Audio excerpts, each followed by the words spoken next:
اور عام مسلمان کے ذہن میں سوال آتا ہے کہ ہم چاہے کیسے بھی ہیں، برے ہیں، ہمارے اعمال صحیح نہیں ہیں، ہم کلمہ گو تو ہیں، اللہ کو مانتے تو ہیں، محمد کے کلمہ گو تو ہیں، صلی اللہ علیہ وسلم نام لیوا تو ہے، ان کی محبت جو ہے وہ ہمارے سینے میں ہے موجود، قرآن کی تعظیم کرتے ہیں، آخرت کو مانتے ہیں، نمازیں پڑھتے ہیں، کروڑوں مسلمان ہیں جو نمازیں پڑھتے ہوں گے، 130 کروڑ میں سے آخر 30 کروڑ تو ہوں گے نماز پڑھنے والے، لیکن وہ جو ہیں وہ تو سب کے سب کافر، منکر، نہ اللہ کو مانے، نہ آخرت کو مانے، نہ رسالت کو مانے، نہ قرآن کو مانے۔ پھر کیا وجہ ہے کہ رحمتیں ہیں تیری اغیار کے کاشانوں پر اور برف گرتی ہے تو بیچارے مسلمانوں پر۔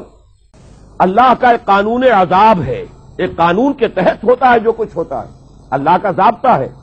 قرآن اس کے لیے لفظ سنت استعمال کرتا ہے، وَلَن تَجِدَ لِسُنَّتِ اللَّهِ تَبْدِيلًا وَلَن تَجِدَ لِسُنَّتِ اللَّهِ تَحْوِيلًا۔ اللہ کی سنت، اللہ کے قواعد و ضوابط میں کوئی تغیر نہیں ہوتا۔ اور وہ سنت کیا ہے؟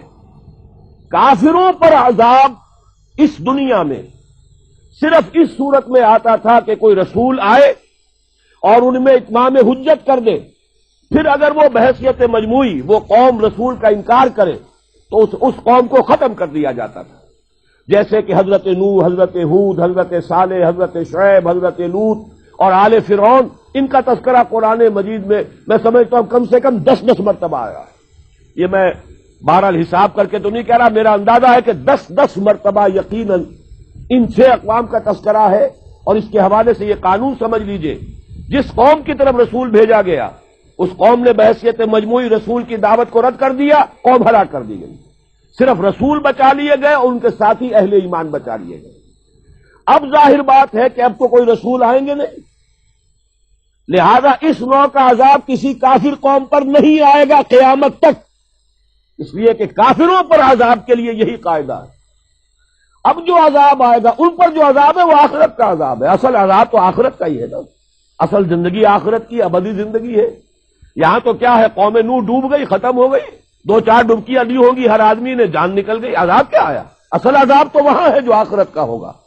دنیا میں عذاب آتا ہے مسلمانوں پر، مسلمان ہو کر تم اگر اسلام پر عمل نہیں کرتے، دعویٰ تمہارا اسلام کا ہو اور عمل تمہارا کافرانہ ہو، نام لو تم محمد کا صلی اللہ علیہ وسلم اور اتباع کرو تم محمد کے دشمنوں کا، دعویٰ کرو اللہ اور اس کے رسول کی وفاداری کا اور تمہاری دوستیاں ہوں اللہ اور اس کے رسول کے دشمنوں سے، تم کہو اللہ اور اس کے رسول کے احکام کو ہم مانتے ہیں اور سودی کاروبار کر کے اللہ اور اس کے رسول کے خلاف اعلان جنگ کیے رکھو۔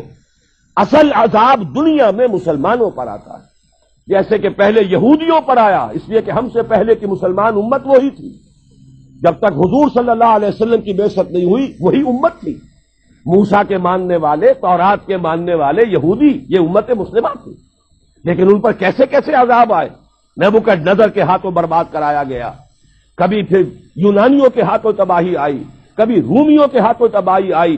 اگر آپ بھولے نہ ہو کہ یہ صدی کے وسط میں ہٹلر کے ہاتھوں 60 لاکھ یہودی قتل ہوا ہے۔ یہ کون ہے؟ اللہ کو بھی مانتے ہیں، حضرت موسیٰ کو بھی مانتے ہیں، تورات کو بھی مانتے ہیں، وہ تو مدعی ہے اللہ اور اس کے رسول کے ماننے والے، لیکن یہ کہ ان پر جو عذاب آئے وہ آپ کے سامنے ہے۔ اسی طرح کا عذاب ہم پر آ رہا ہے کہ تم نام لیتے ہو ہمارا اور عمل تمہارے خلاف ہے۔ لما تقولون ما لا تفعلون کبر مقتا عند اللہ ان تقولوا ما لا تفعلون، کیوں کہتے ہو جو کرتے نہیں ہو؟ اللہ کے غضب کو اور اللہ کے غیظ کو اور غصے کو بھڑکانے والی ہے یہ بات کہ تم کہو جو کرتے نہیں۔ یہ ہے اصل سبب، اصل مجرم ہم ہیں، ہم دوہرے مجرم ہیں۔ ان کا جرم ایک ہے، انہوں نے انکار کر دیا، چھٹی ہوئی۔ ہم ہیں کہ جو ہر روز کہتے ہیں ایاک نعبد و ایاک نستعین، اور پھر اس دن میں 50 مرتبہ اللہ کا حکم توڑ رہے ہیں۔ پوری زندگی ہماری گزر رہی ہے، 5 وقتہ نمازی زیادہ بڑا مجرم ہے اس وقت، اس لیے کہ وہ 23-24 مرتبہ، 25 مرتبہ، 27 مرتبہ دہراتا ہے ایاک نعبد و ایاک نستعین، اور پھر باہر نکل کر جو کام کرتا ہے وہ اس کے خلاف ہے۔ یہ ہے اصل میں سبب، اور یہ جان لیجئے جو عذاب ہم پر آ رہا ہے اللہ کا، وہ اس وجہ سے آ رہا ہے۔ ہمارا کام تو یہ تھا کہ ہم دین کے علمبردار ہیں، دین کا ایک نظام دنیا کے سامنے پیش کریں۔ ابھی بڑا اچھا لفظ استعمال کیا ہے توکل صاحب نے، ماڈل دو نا، ایک انفرادی ماڈل ہوتا ہے۔ حضور صلی اللہ علیہ وسلم اپنی ذات میں ماڈل تھے، لقد کان لکم فی رسول اللہ اسوۃ حسنہ، لیکن حضور نے صرف ذاتی اور انفرادی ماڈل نہیں دیا، ایک اجتماعی ماڈل فراہم کر دیا، نظام قائم کر کے دکھا دیا۔ یہ ہے اللہ کا دین، یہ ہے اس کا سیاسی ڈھانچہ، یہ ہے اس کا معاشی ڈھانچہ، یہ ہے اس کی معاشرت، یہ ہے اس کی فیملی لاز، یہ ہے اس کے اندر تمام قوانین فوجداری اور دیوانی، یہ ہے یہاں پر قانون شہادت، یہ ہے سارا نظام۔ دیکھ لو، ٹھوک بجا کر دیکھ لو، یہ نظام ہے۔ جب تک وہ ماڈل مسلمان قائم نہیں کریں گے، یہی عذاب کے کوڑے برستے رہیں گے، سخت سے سخت تر عذاب آئے گا۔